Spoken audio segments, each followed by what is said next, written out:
Hi, I'm Pastor Ray, and I just want to share with you on whether or not we can believe or trust the resurrection account as it appears in the New Testament. Now, I am an ex-Muslim, and I want to say that I've been on a journey where I didn't believe that Jesus even died on a cross, much less got resurrected.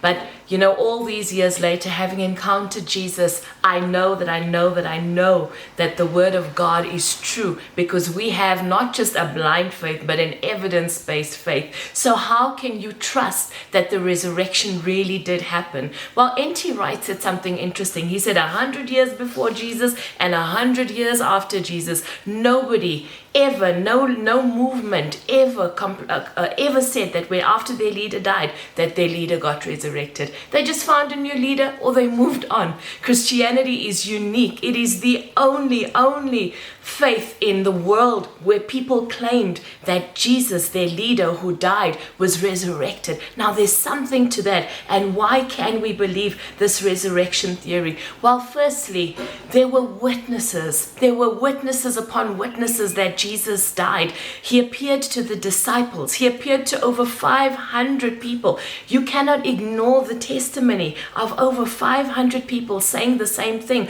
A lot of naturalists and people say that they were most likely just hallucinating. Granted that one person could have had a hallucination, but 500 people having the same hallucination, we know that psychologists tell us that group hallucinations are absolutely impossible. It could not have happened. This was no coincidence.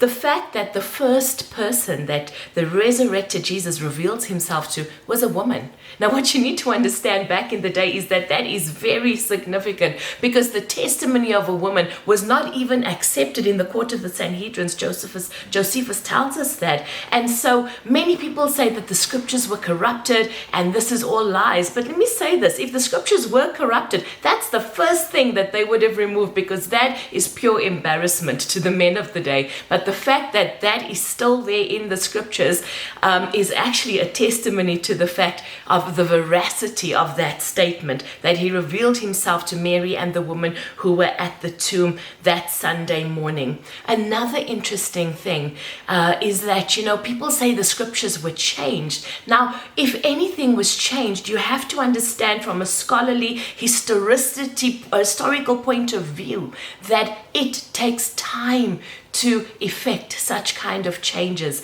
And yet we have seen that straight after the resurrection, the early church started proclaiming certain creeds, and within 1 to 2 years, the creed that Paul writes about in 1 Corinthians 15 verses 3 to 7, that Jesus died, he was buried, and he was raised from the dead. That creed existed in the first 1 to 2 years after Jesus was resurrected.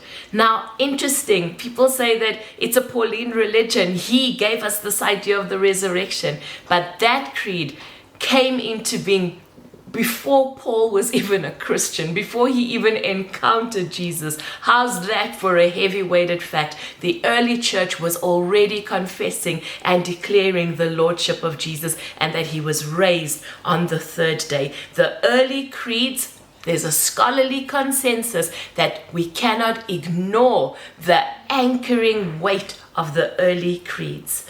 And then we have another great testimony. James, the brother of Jesus, he was a skeptic. He didn't follow Jesus in the day of Jesus, but James has a post-mortem supernatural encounter with the resurrected Jesus, so powerful that he becomes the leader of the church at Jerusalem. And also, Paul's testimony, a persecutor of the Christians, somebody who was killing Christians, has this incredible testimony, a complete transformation that could not have just happened because of a slight or some kind of emotional. That happened because it was a spiritual encounter. And every one of the disciples, every one of these people were willing to go to their death because of what they saw. Many people are willing to die for what they believe. But the early church and the disciples, the apostles, were willing to die because they had seen and witnessed the resurrected Jesus. And last, but certainly not least, we have an empty tomb. Every leader of every movement that ever existed their bones can be found. They have a tomb somewhere, somehow. But Jesus, you cannot find the bones, because Jesus has been raised. He has been resurrected. And so you and I can believe without doubt and know that Jesus is alive. Happy Resurrection Sunday.